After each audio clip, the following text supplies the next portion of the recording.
내 몸의 전원이 꺼져가고 있다. 그런 느낌이었죠. 모두가 죽고 없는 공간에 나 홀로 있다. 그런 느낌이었어요. 평생 동안 찾고 있던 의문에 대한 해답도 얻을 수 있었어요. 그래서 나는 자신의 죽음을 안다는 것이 어떤 면에서는 좋은 일이라고 생각했어요. 그것이 바로 여러분이 원하는 건 무엇이든 가질 수 있는 방법이에요. 이것이 사람들이 현실화와 관련하여 가지고 있는 가장 큰 문제예요.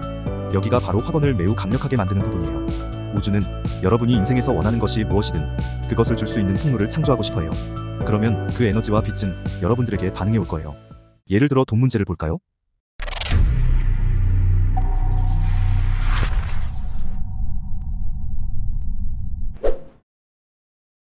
나는 데본 크레이머라고 합니다. 애리조나에 살고 있어요. 이것은 내 임사체험 이야기예요. 2017년 당시 나는 사회공포증을 가지고 있었어요. 공황 발작 때문에 집 밖으로 한 발짝도 나가지 못하는 지경이었죠. 거기에 더해 신장에도 문제가 있었어요. 지난 2년 동안 신장 결석과 신장 감염으로 인해 진통제를 복용해야만 했죠. 그 상황을 바꾸고 싶었어요. 건강해지고 싶었던 거죠. 그래서 결국 CBD를 좀 구하게 됐어요. 집에서 별 생각 없이 CBD를 했죠. CBD를 한 지 한 30초, 뭔가가 잘못됐다는 걸 눈치챘어요. 내 몸의 전원이 꺼져가고 있다. 그런 느낌이었죠. 재빨리 휴대폰을 꺼내 911에 전화했어요. 뭔가가 잘못된 것 같다고만 말했어요. 뭐가 잘못됐는지는 전혀 몰랐으니까요. 하지만 마치 뭔가에 중독된 것 같은 느낌이었어요. 몸이 마치 모든 것을 거부하는 것 같았거든요. 겨우 전화를 마치고 난 결국 쓰러지고 말았어요. 이 시점으로부터 실제로 얼마나 많은 시간이 흘렀는지는 알 수가 없어요. 하지만 기억해요. 어느 순간 난 분명 몸을 일으켜 세웠어요. 그리고 느껴졌죠. 마치 다른 시공간에 와 있는 것 같더라고요. 일상생활을 할 때 실제로 우리는 시간 속에서 살고 있다는 느낌이 있잖아요. 하지만 그 공간에서는 그 느낌이 없었어요. 완전히 달랐죠. 시간이 더 느리게 흐르거나 아니면 시간 자체가 거의 없는 것 같은 느낌이었어요. 시간, 내가 가장 먼저 알아차린 것이 바로 그 시간의 차이였어요. 두 번째로 내가 알아차린 것은 색상의 차이였어요. 완전히 달랐어요. 그 색들은 내가 전에 본 어떤 색들보다 더 밝았어요. 여기저기 걸어다니며 되뇌었죠. 이건 말도 안 돼. 이게 대체 무슨 일이야? 온갖 색들, 온갖 물건들을 보고 있었어요. 그리고 당시 작동 중이던 TV를 보게 됐죠. TV 화면에서는 아무런 움직임도 없었어요. 완전히 얼어붙은 것 같았죠. 그때 든 첫 생각은 모두가 죽었다는 것이었어요. 재난 영화에 나오는 것처럼 혜성 같은 게 날아와서 모두를 한꺼번에 쓸어버린 상황 같은 거 말이죠. 모두가 죽고 없는 공간에 나 홀로 있다. 그런 느낌이었어요. 두 번째로 든 생각은 이 경험이 아주 개인적인 어떤 것이라는 인식이었어요. 이것이 나야. 이것은 바로 나의 경험이야 라는 느낌이었어요. 그러다 어느 시점부터 나는 서서히 어떤 감정에 완전히 압도당하기 시작했어요. 그 감정은 이런 것이었어요. 모든 것이 다 괜찮아. 나는 사랑받고 있어. 나는 보호받고 있어. 나는 안전해. 그것은 정말 감정의 홍수였어요. 그 감정의 홍수에 푹 잠겨 사랑, 보호받고 있다는 느낌에 푹 젖어들었죠. 그러다 어느 순간 나는 내 반려견과 함께 있고 싶어졌어요. 두려웠던 건 아니에요. 그냥 가장 친한 친구와 함께 있고 싶었던 거죠. 광장 공포증이 있어서 실제 친구는 하나도 없었으니까요. 그래서 그 상태에서 반려견 노바를 내게로 불렀죠. 노바는 나를 본 게 분명해요. 왜냐하면 그녀는 내가 있는 곳으로 와서 내가 앉아있던 의자에 머리를 기댔거든요. 나는 당시 그녀의 머리를 쓰다듬었던 것을 기억해요. 그리고는 생각했죠. 그래, 무슨 일이 일어나고 있는지는 모르겠지만 혼자가 아니란 건 알겠어. 모든 게 괜찮을 거야. 그러다 갑자기 구급대원들이 보이기 시작했어요. 그들을 올려다보고 있었죠. 구급대원들은 내 눈을 뜨게 하고 정신을 차리게 하려고 고함을 질러대고 있었어요. 나중에 그들이 내린 결론은 내가 먹은 것이 이 사단을 일으켰다는 것이었어요. 하지만 몇 년이 지나서야 알게 되죠. 실제로 나는 2번의 뇌졸중을 앓게 돼요. 그중 첫째인 작은 뇌졸중이 방금 찾아왔던 거였어요. 구급대원들은 3시간 동안 나와 함께 있었어요. 응급구조대원이 누군가와 함께 그렇게 오래 머무는 경우는 매우 드물죠. 하지만 2사람은 내가 괜찮아진 후에도 3시간 동안 나와 같이 해줬어요. 그날 밤 잠자리에 들었고 다음날 아침에 일어났어요. 그리고 그 일이 일어나기 시작했어요. 놀랍게도 다운로드를 받기 시작했어요. 그 순간 이후로 다운로드가 중단된 적은 없어요. 나는 양자역학, 물리학, 숫자, 패턴을 이해할 수 있었어요. 평생 동안 찾고 있던 의문에 대한 해답도 얻을 수 있었어요. 두려움이 사라지니 모든 것이 보이기 시작한다. 그런 느낌이었죠. 내 여정의 시작은 그 다운로드로부터 시작됐어요. 그 다운로드를 받아들이고 내 삶에 수용하고 삶에 적용하고 그리고 그것이 어떤 변화를 만들어내는지를 보는 여정. 바로 그것이었어요. 내가 실제로 받은 다운로드 중 하나가 뭔지 아세요? 내가 45살에 죽게 된다는 것이었어요. 처음에는 별로 신경을 쓰지 않았어요. 그냥 옆으로 슬쩍 밀어놓고 모른 척하자. 뭐 그런 느낌이었죠. 근데 계속해서 그 메시지가 전달됐어요. 어쩔 수 없이 그 메시지에 주의를 기울이기 시작했죠. 그래, 그렇게 나쁘지만은 않아 라는 생각으로 시작했어요. 보통 사람들은 자신이 언제 죽을지를 전혀 모르잖아요. 그래서 나는 자신의 죽음을 안다는 것이 어떤 면에서는 좋은 일이라고 생각했어요. 그리고 내가 죽는다는 45에 45라는 수는 내 다운로드의 중요한 요소 중 하나인 숫자 9와 일치하기도 했죠. 나는 니콜라 테슬라의 369에 대한 많은 정보를 받고 있었거든요. 내가 어떤 식으로 죽게 되느냐고 물었어요. 뇌 문제로 죽게 될 거란 답이 돌아왔어요. 하지만 고통은 겪지 않을 거라더군요. 바로 이 시점에서 정말 놀라운 일이 일어났어요. 갑자기 내 안에서 두려움이라 부를 만한 그 무언가가 느닷없이 사라져버렸어요. 죽음에 대한 두려움만 사라진 것이 아니었어요. 놀랍게도 삶에 대한 두려움, 날 끊임없이 괴롭혀왔던 바로 그 두려움마저도 사라져버린 거예요. 무슨 일이 벌어진 걸까요?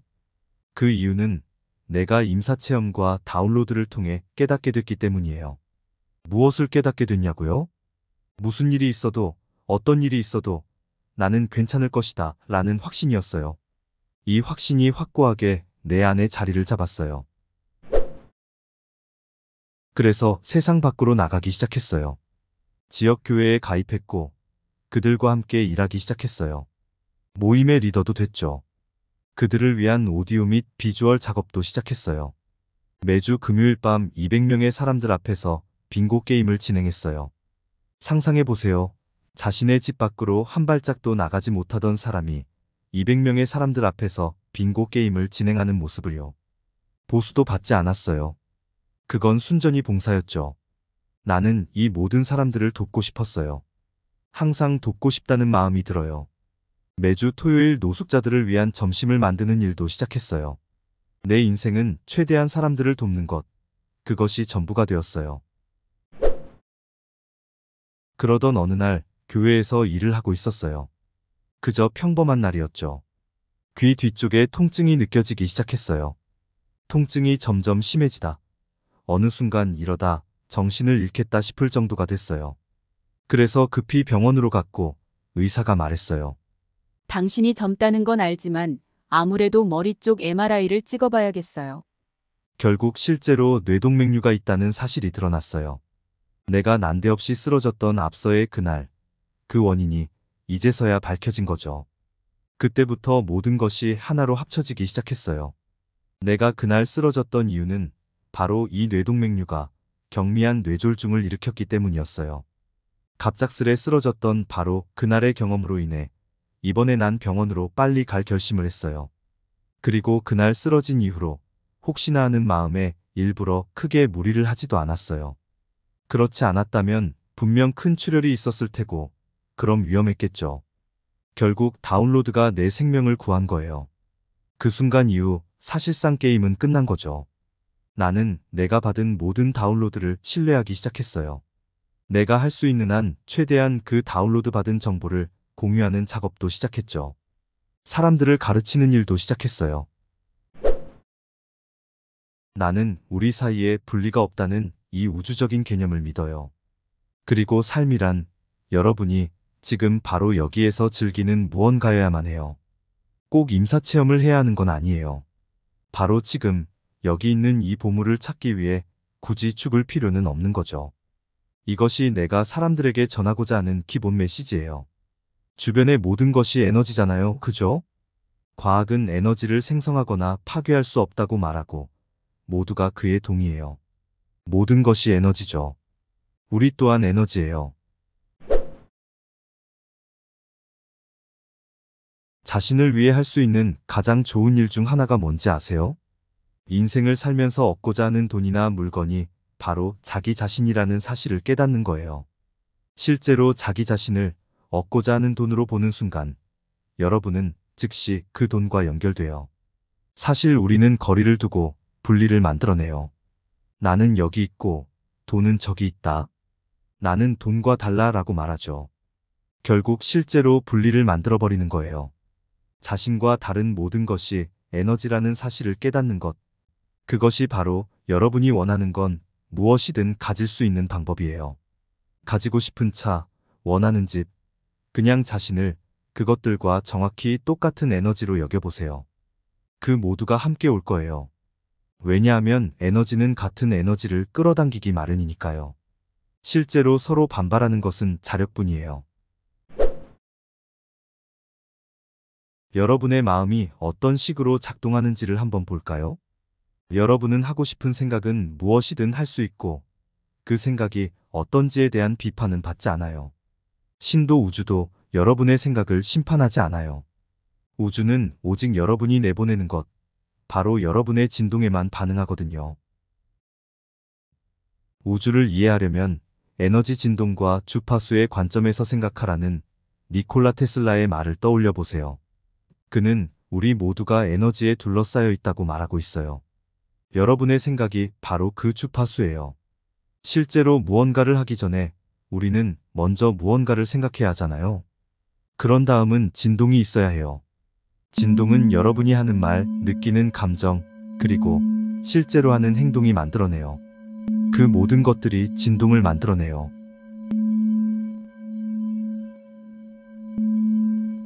여러분은 자신이 원하는 무엇이든 어떤 것이든 생각할 수 있어요. 그렇잖아요. 하지만 여러분의 말과 행동은 긍정적일 필요가 있어요. 왜냐하면 그래야 여러분이 긍정적인 경험을 끌어올 수 있을 테니까요. 여기서 가장 좋은 점은 항상 긍정적으로 생각해야만 하는 것은 아니라는 거예요. 어떻게 생각하는지는 전적으로 여러분에게 달려 있어요. 여러분이 원하는 것을 실현하고 원하는 것을 얻을 수 있느냐에 영향을 미치는 것. 그것은 여러분이 우주로 어떤 것을 보냈느냐가 좌우해요. 예를 들어 여러분이 이 물병이 파란색으로 변하기를 바란다고 쳐요. 여기에 속임수가 있어요. 내가 보이지 않는 에너지와 유대를 형성하고 여기 이 병이 파란색으로 보이면 좋겠다고 투사한다고 쳐요. 이 병이 파란색으로 바뀌느냐? 그럴 리가 없잖아요. 그렇다면 어떻게 된다는 걸까요? 일상생활을 영위하다 어느 날 같은 컵을 마주치게 되면 그 컵은 내가 원했던 대로 파란색일 거예요. 그렇다면 바로 이 병을 파란색으로 바꾸지는 못하는 걸까요? 못하죠. 왜냐하면 그것은 자유의지에 반하기 때문이에요.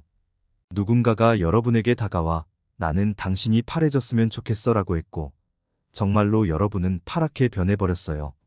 어떻겠어요? 그건 공평하지 않아요. 무엇보다 그건 여러분의 자유의지에 반하는 거죠. 그래서 여러분은 모든 것이 자유의지를 가지고 있다는 사실을 이해할 필요가 있어요. 그때서야 비로소 이 모든 것이 유대를 쌓는 것에 대한 문제라는 것을 이해하게 될 거예요. 유대를 쌓은 후 여러분이 뭔가를 요청했고 그리고 그것이 이루어졌다면 그 이유는 여러분이 유대를 쌓은 바로 그것이 여러분을 위해 그렇게 하길 원했기 때문이에요. 여러분이 그것을 강요했기 때문이 아니라요. 이것이 사람들이 현실화와 관련하여 가지고 있는 가장 큰 문제예요. 그들은 주변의 모든 것이 빛을 발하고자 하는 에너지라는 사실을 깨닫는 대신 자기가 원하는 대로 어떤 일을 억지로 일으키려 해요. 강제하는 거죠. 우주는 여러분이 원하는 것을 주고 싶어 해요. 우주는 여러분이 인생에서 원하는 것이 무엇이든 그것을 줄 수 있는 통로를 창조하고 싶어 해요. 문제는 그것을 통제하고 싶어 하는 여러분의 욕망, 욕심이죠. 그 통제 욕구가 바로 번번이 여러분들의 앞을 가로막는 장애물이에요. 모든 것은 유대를 쌓는 것에 대한 문제예요. 누구랑 무슨 일을 어떻게 하든 그 방법은 항상 똑같아요. 눈에 보이지 않는 에너지, 그것과 친구가 되어 보세요. 눈에 보이는 빛, 그것과도 친구가 되어 보세요. 그러면 그 에너지와 빛은 여러분들에게 반응해 올 거예요. 그리고 여러분들이 원하는 그 일을 이루어 줄 거예요. 내 인생은 완전히 바뀌었어요. 나 자신의 모든 것이 변했어요. 그 모든 변화의 시작은 내가 본질적으로 죽어가고 있다는 느낌이었어요. 이제 나는 다른 사람을 위해 하는 모든 일이 바로 나 자신을 이롭게 한다는 사실을 이해하고 있어요. 어떻게 그런 일이 가능하냐고요? 왜냐하면 분리란 없기 때문이에요. 분리된 것은 오직 우리의 몸뿐이에요. 우리 영혼에겐 분리란 존재하지 않아요. 이 모든 것은 마음가짐의 문제예요. 모든 것은 마음가짐에서 시작되니까요. 따라서 어떤 주제를 다룰 때마다 그 주제에 대해 실제로 무엇을 믿고 있는지를 알아내는 게 중요해요. 예를 들어 돈 문제를 볼까요? 보통 사람들은 돈에 대해 이런저런 문제를 가지고 있어요. 그렇죠? 이웃이 수억의 돈을 받았다는 소리를 들으면 사람들은 뭐라고 할까요? 그건 불공평해. 그들이 대체 뭘 했기에 그 큰 돈을 그냥 받느냐고 물을 거예요. 우리 사회에서는 돈이 많을수록 영적 자질이 떨어진다고 믿고 있어요. 때문에 우리는 스포츠 스타가 수십억을 벌어도 아무런 문제가 없어요. 하지만 학교 교사가 수십억의 돈을 벌었다면 다들 뭐라고 할까요? 이런 부분이 우리 사회에서 가장 큰 문제 중 하나예요. 따라서 우리는 돈을 다르게 바라봐야 해요. 또한 실제로 스스로가 돈에 대해 어떻게 느끼는지 솔직하게 자신에게 인정할 필요가 있어요.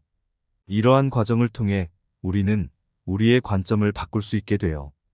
따라서 돈이 모든 악의 근원이라고 믿는다면 자신이 악하다고 믿지 않고는 돈을 벌 수 없을 거예요. 여러분은 여러분의 캐릭터를 바꿔야 해요. 어떻게 하냐고요? 이렇게 시작해 보세요. 우선 해야 할 일은 관점을 바꾸고 싶은 주제의 목록을 적는 거예요. 그 주제에 대해 여러분들이 가치와 믿음을 두고 있는 모든 문장을 적는 거예요. 여러분들이 이 모든 것을 하나하나 눈으로 볼 수 있게 되면 실제로 그것을 바꿀 수 있게 될 거예요.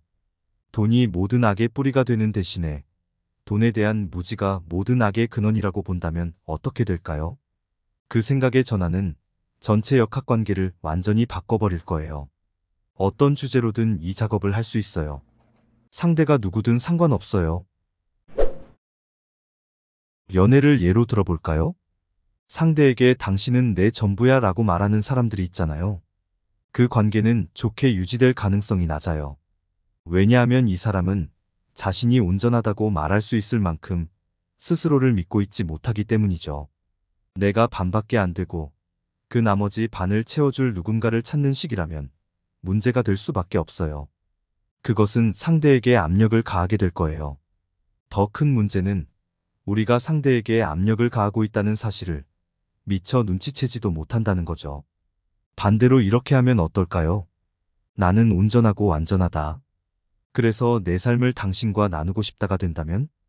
이제는 완전히 다른 관계가 형성되겠죠. 목록을 만들어 하나하나 살펴보기. 이것이 부정적인 것을 긍정적으로 바꾸는 좋은 방법이에요. 생각만으로 이 일을 하려 하지 마세요. 그런 식으로는 절대 성공하지 못해요. 실제로 그것들을 끄집어내셔야 해요. 어떻게 끄집어내냐고요? 적는 거죠. 적으셔야 해요. 그 목록에 쓰인 것을 보고 난 이걸 바꾸겠다고 말해보세요. 여기가 바로 확언을 매우 강력하게 만드는 부분이에요. 확언은 여러분이 무언가를 세상에 다르게 선언하는 것이에요. 나는 사랑받고 싶다라고 말하는 대신 나는 사랑하고 있다고 말하는 거죠. 이 둘은 완전히 다른 확언이에요. 행복은 또 어떤가요? 우리는 행복을 특정한 상황의 결과로 인식해요. 내가 이 수준의 그 목표에 도달하면 나는 분명 행복해질 것이다처럼 말이죠. 사람들은 행복이 어떤 상황의 결과가 아니라는 사실을 깨닫지 못해요. 특정 상황이 행복의 결과예요. 짧게 예를 들자면 사람들은 성공하면 행복해질 것이다 라고 믿고 있는 거잖아요. 하지만 진실은 행복한 사람들이 성공할 가능성이 높더라라는 거예요.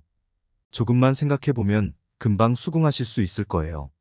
행복한 사람들은 긍정적이고 예의 바르고 친절할 가능성이 높아요. 따라서 부정적이고 무례한 사람들에 비해 성공 가능성이 높은 것은 당연한 거죠. 다시 말해, 사람들은 행복에 대해 앞뒤가 바뀐 생각을 믿고 있어요. 원인과 결과가 뒤바뀐 거죠. 다시 한번 말할게요. 행복은 특정 상황의 결과가 아니라 특정 상황이 행복의 결과예요. 따라서 마음이 변하지 않았다는 사실을 깨닫지 못한 채 평생을 행복을 얻기 위해 노력하는 대신 마음가짐을 바꿈으로써 행복이 나타나게 하는 거예요. 우리는 이 어리석은 짓을 항상 해요. 우리는 이런 일을 반복해서 되풀이하며 제자리를 맴돌고 있어요. 현실에서 우리가 해야 할 일은 단 하나, 마음가짐을 바꾸는 거예요.